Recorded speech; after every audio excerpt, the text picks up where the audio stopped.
Capítulo 4. Serão os elétrons conscientes? O problema do gato de Schrödinger lança o enigma da participação do observador consciente na formação da realidade e sugere que talvez esta seja uma questão a ser abordada pela própria física. Mas isto, por sua vez, lança outros problemas, que afetam nossa atitude frente à biologia, psicologia, filosofia e religião, toda a vasta extensão de disciplinas que têm como objetivo a compreensão dos seres humanos e nosso lugar no universo. A física hoje está no centro de nossas ocupações, e o problema da consciência dentro da física é um dos mais centrais. Embora aquilo que o observador vê possa ser descrito nas equações da mecânica quântica, o próprio observador não pode. Não temos uma equação para observadores, humanos ou não. Estão fora do sistema quântico. Assim, ironicamente, embora incitando-nos a transcender a antiga dualidade observador-observado, a física quântica, da forma como está expressa nos dias de hoje, na verdade apoia esta dualidade. Ela ainda está constrangedoramente incompleta e permanecerá assim até que possamos incluir os observadores, ao menos no caso dos observadores humanos. Incluir a consciência com a qual fazem suas observações. No entanto, a consciência que se tornou questão de interesse dos físicos talvez seja mais do que somente a humana. Ao considerar a triste condição do gato de Schrödinger, por que não levar em conta como seu estranho estado parece ser ou é de fato afetado pela consciência do gato em si? Ou pela da pulga sentada em sua orelha? Ou, embora possa parecer afrontoso, pela da partícula radioativa que determina se ele vive ou morre. Algo mais amplo que a questão só do homem, ou do relacionamento do homem com a matéria, poderá estar em jogo. Alguma coisa do comportamento da realidade fundamental, da forma como está expressa pela nova física, exige que façamos uma reavaliação de toda a questão da consciência, não só da sua relação conosco, mas também cogitando de sua relação com outras criaturas e coisas do universo, talvez. Como veremos mais adiante, até com os componentes mais elementares da matéria. No todo, a tradição judaico-cristã, que informa boa parte de nossa consciência cultural e de nós mesmos no Ocidente, colocou o homem numa categoria à parte como algo único neste mundo, com certeza, e possivelmente também no universo como um todo. Segundo essa tradição, Deus fez todas as criaturas segundo sua própria espécie. Mas fez o homem à sua própria imagem e lhe deu domínio sobre toda a terra. 1. Homem deveu sua colocação especial não a seu corpo, que era feito de mero barro, mas ao fato de possuir uma alma, se em termos modernos, uma consciência, que de alguma forma espelhava a do divino ser. Em termos filosóficos modernos, tudo isso foi esclarecido e transmitido a nós no dualismo mentes-corpo de Descartes, na divisão da realidade em substâncias pensantes, res cogita, e substâncias puramente mecânicas, estendidas no espaço, res extensa. Tendo-se fé numa deidade transcendente, pouco importa que a alma, ou consciência, do homem possua escassa relação com as outras coisas deste mundo. Unidos a Deus, que necessidade temos de comungar com as feras e as coisas? Meu reino não é deste mundo. 2. Mas, com o advento da ciência moderna no século XVII e a retirada lenta, mas inexorável da deidade transcendental do esquema das coisas, nossa consciência humana parecia não mais espelhar nada senão a si mesma. Sem o Deus cristão, sem a fé num reino transcendental da alma, e cego para a alma, ó consciência, das coisas e criaturas. O dualismo cartesiano ateu item nos deixou de mãos vazias, exceto por um grosseiro materialismo. O senso de ser único por ter sido escolhido deu lugar ao sentido de alienação comum do século XX, pois somos diferentes de tudo à nossa volta e estamos inexoravelmente sós. Durante algum tempo era moda entre os modernos psicólogos e Filósofos, behavioristas e positivistas e analistas linguísticos, reagir a esta alienação única, negando sua razão de ser através da negação de toda a importância da consciência e da relevância de todo o mundo subjetivo de pensamentos e emoções.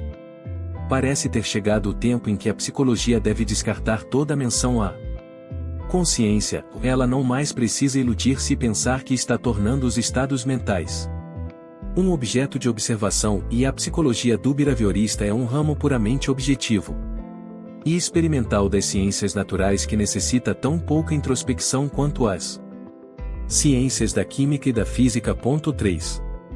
Ironicamente, esta linha de pensamento é hoje tão obsoleta para a física quanto foi mutiladora para a psicologia. A visão de mundo cartesiana foi necessária ao cultivo da física de Newton e a todo o progresso tecnológico que seguiu em sua esteira, mas numa cultura pós-cristã ela é filosófica e espiritualmente estéril.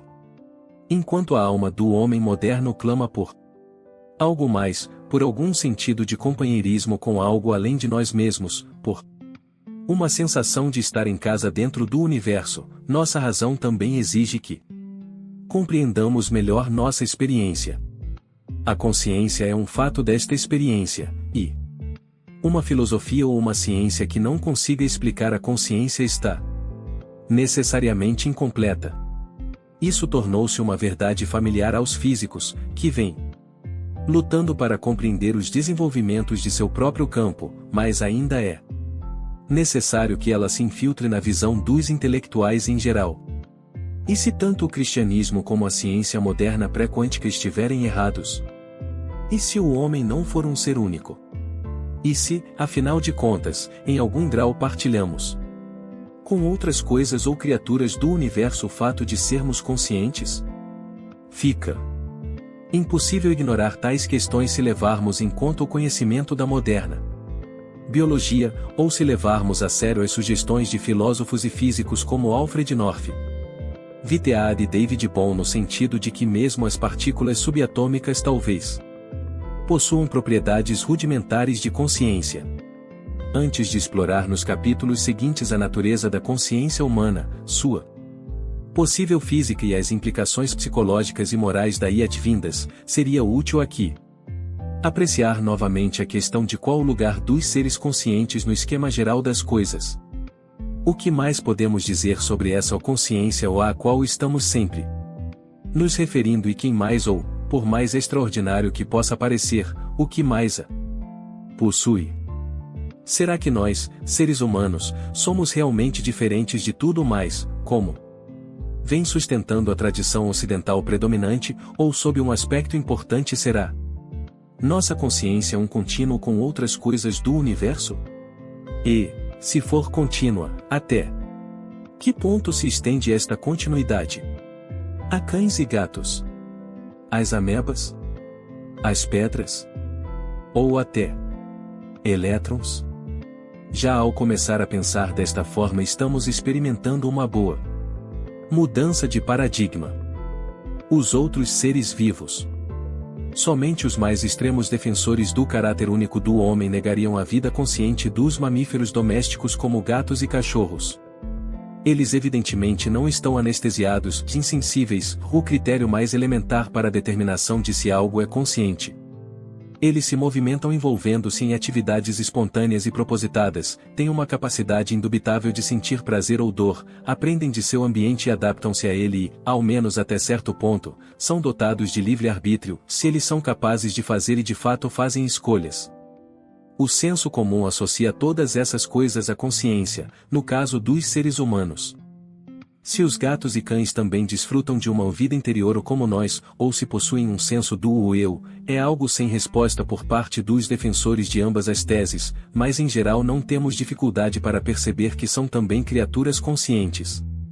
À medida que nos afastamos dos mamíferos mais comuns da vida diária, descendo pela escada filogenética, a sensação de companheirismo se torna menos impositiva. Argumentos baseados na analogia, nós somos conscientes, e portanto, as coisas que se parecem conosco são conscientes também, perdem sua força à medida que criaturas cada vez mais estranhas surgem aos nossos olhos como nem um pouco parecidas conosco. Este é um dos problemas lançados pelo filósofo Thomas Nagel em seu ensaio muito debatido Como é ser um morcego. 4. Quando toda a experiência sensorial e o estilo de vida de uma criatura são tão diferentes dos nossos, fica difícil sabermos o como é ser o item 5 aquela criatura, ou seja, que tipo de vida interior ou experiência interior ela tem. Mesmo assim, parando para pensar, a maioria de nós atribuiria algum tipo de vida consciente aos morcegos, formigas, ou talvez até às minhocas, sendo que os biólogos, cuja experiência destas coisas é mais ampla que a da maioria, estão dispostos a ir mais longe ainda, encarando organismos como a ameba e a anêmona do mar também como criaturas conscientes. O autor está plenamente convencido, diz H.S. Jennings no estudo sobre comportamento animal de W.H. Thorpe, após um demorado estudo sobre o comportamento da amoeba, de que se a amoeba fosse um animal de porte, a ponto de entrar para a experiência diária do homem, seu comportamento adotaria de estados de prazer e de dor, fome e desejo e coisas semelhantes, exatamente nas mesmas bases em que se atribuiria estas coisas a um cão. 6. O próprio Thorpe prossegue dizendo que o mesmo comportamento de uma anêmona do mar é muito mais complexo do que se supõe.